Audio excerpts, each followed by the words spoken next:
muškarci širom svijeta tokom novembra puštaju brkove kako bi skrenuli pažnju na važnost preventivnih pregleda i sakupili donacije za liječenje bolesti koje pogađaju mušku populaciju.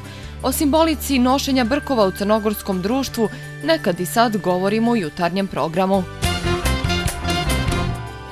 Ljekari nam otkrivaju koliko često muškarci odlaze na preventivne preglede. Otkrivamo vam i kako da saznate da ste kupili dobar sir.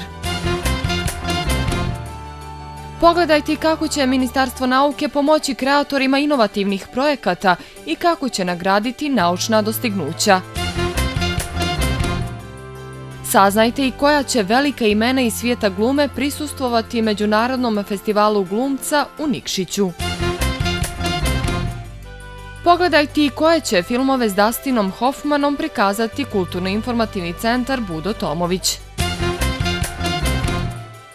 Poklanjamo karte za film po izboru u okviru manifestacije Porodični festival Dani dječjeg filma u bioskopu Cineplex.